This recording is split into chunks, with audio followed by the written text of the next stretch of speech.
Yamo akwa baby Mradum TV bedroom dwumadie so. Umre no adaje na wotwe mu nyina health tips no nyame hia pa na entie ne keke. Unye bi da ya akọ na kwa check wani no. Kobo wani ho ban. Esro me am director Sarah. Obeka ne sa so onko. Ti se wo ye obi ti se Sarah Mr. Nedie se san wadwene.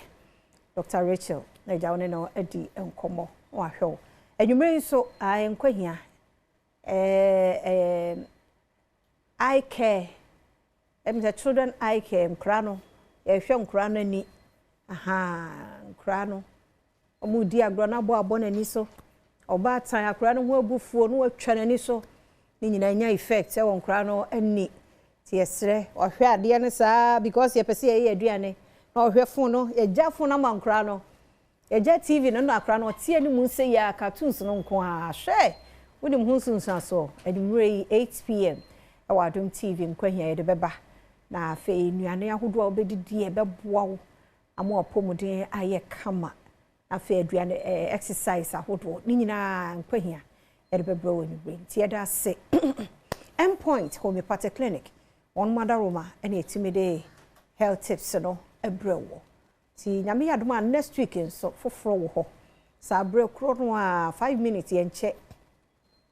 ne tia pomde ho nkomo ne fie da du say ya mo amu favorite doctor ai yodi abaka ho na ye model me boa ni de wi o ye ne nsa no ne na de mu hu ne dress na mu nyina yi no si ya no ba hai ai Dr. Sharp no dog ye mu akwa be me gbesu afia airport na ade aba hai every kaswa kaswa sa hor woda mu onyu sa na ti ene wa dress too much obende ene wa no na adwuma mboko afia bibia kwaso boko still na no sharp nuoma gusu sharp okay challenges bia ma ya hwe ya yentimi ensolve ye nyame adomti enya ahoden so anase tumi so obia no na me ka se obia woni oba be ye wate asfasa ase so ansa na wafira na mako abua bi wo no mabon se ketekete bet amena obetu no ye wo anoma bi wo no ye fra na bubonua wate ase ai wu na se dua na ye kese kro betime de nanu atum tokuro ai na no enso ni ti enhono bibia ntime bibia anye no bet abua bi wo no mo te o so chen no so ntime nye obia ne se ne oye na sharp de ushia na anigeni ahoto ena eba because wodo yade eba sharp ono ma wontimi ni ngugoda eche se yakwadire woni yeyenum ena afie enye ayinku a hwe yewo ade bi wo ono ma panyini bitimi tuufo kacho se ade we nka gyaye bia no wo sunsun bintia wa huni sunsun sanso ana ne edi akire eba se wa wonse ne ade nete sa nete obi wo ono ma ede na ball a omobo ebi tibi twa bet de bi ebi di bet ni bio ebi nso atwa bi so ni da bi wo ono ma woni edi nachi wonse ne asem nete sa nete na Dr. Sharp de mami papa ebia onti yenkada Dr. Sharp de enhaban eye ayaresa emeye nwanwaso ewo oman Ghana ni wiase ba bibiara mami papa akinyegie bia eni ho ene ne akeka bia eni ho apolice for bi kura mpanifo bebre pese o mkasa ebia next week no ebia de ombetum ba akokora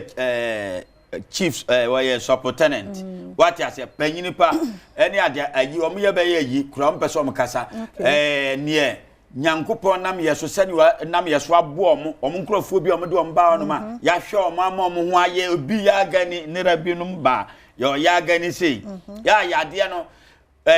wudi chini krampa entimi nyeye ubebo ka tu agukwa omo de ba ono ma yete ne te because ye ono mo no nsama ye ka wo afidie no so no police ni ntimi mfa ni nipa ma ono ma wonsa na yade a police ni no bejawo se fa ho ko na kodi free sa na tie enti afia obi biara o tie ye bia no ayade aye koden na ewo ne so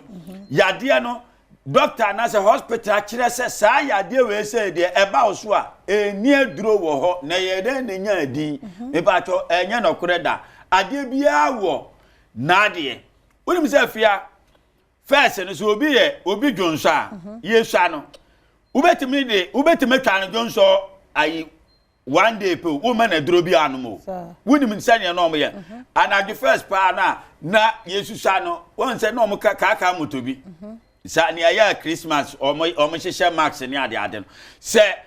akra no opesu ana se odwonso a anadwe yi ni si abonten se na otopunu num wonim se sa ma beche no fi ho onwonso biem me na me ka kire o asempa na me ka kire no eda ana se akra odwonso no oya ne kete no wayi di ababo ntiam obi ehu woda dwonso no ya chese ahwekro mpo na kese watwa dwonso na no bet bebre nim eno enya duro weye physical dia meka bebre practice ya ubonse ebeja ya mpa akra ba ko bi de ne ma me kire ne ma me so onye ne bi no akra ya na akra no ntitwi papa wase mama ugumani ase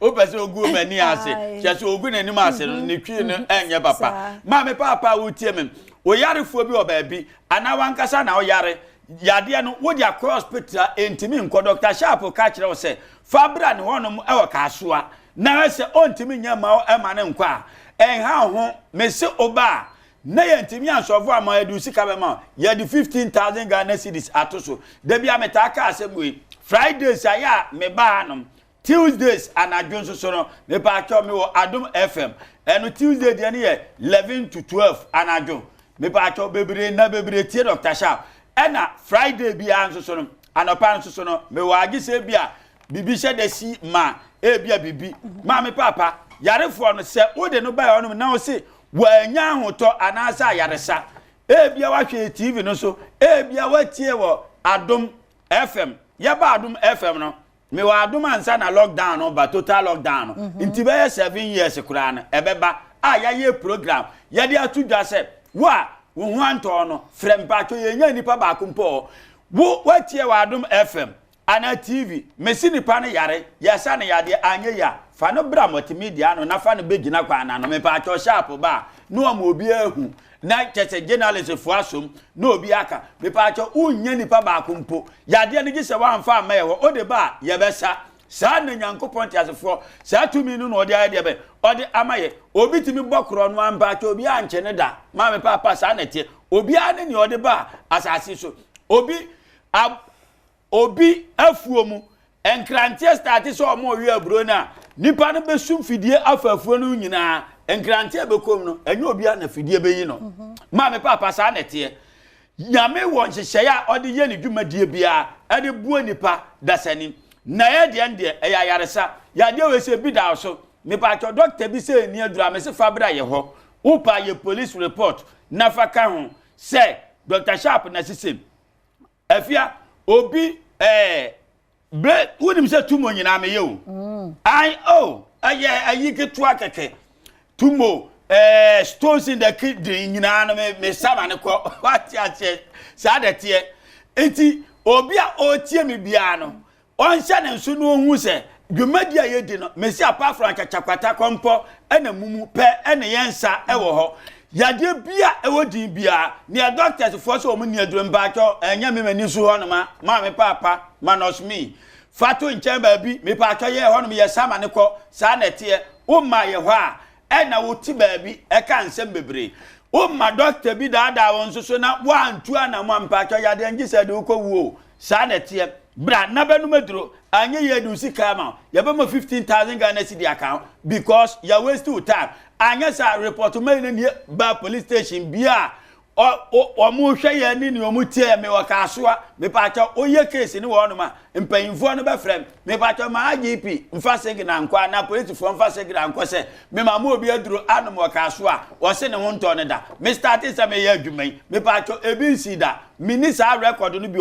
obi anu no be no me ma adura me pa cha ne ho nto no yade no obi wa anti ne di a o se ya mo ne di wa anom kura mpa cha yeye achachakwata kompo ena mumu sa yade fo no pe na menye enu mpo se nipa no kasa dada na kasa na teko ama na dani mumu eno no mesa ya makasa na ba eno nje se me ye mumu mpacho hyene nso asma me sama ne ko edi 50 years 100 years me pacho ye nim sa ade no wo ba ye no ma ye yade ye ma waduro sesi a ne doctor se atu anyina ya maudi obi wo no ma wo insule pani no bi me pa cho ba ya me ma wadura 1 hour na mpa cho me wa start ya dia sikire wa start ya we akokọ nam ne yetu ya obi ya no me pa cho ye ho no de ya maudi sa na te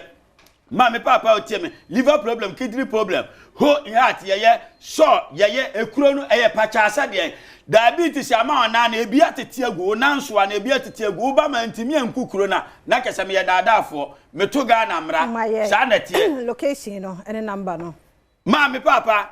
ye wa kasoa o ba on ma fa kasoa ka na ga so besi wo overhead na se usu overhead na se afaka eco new market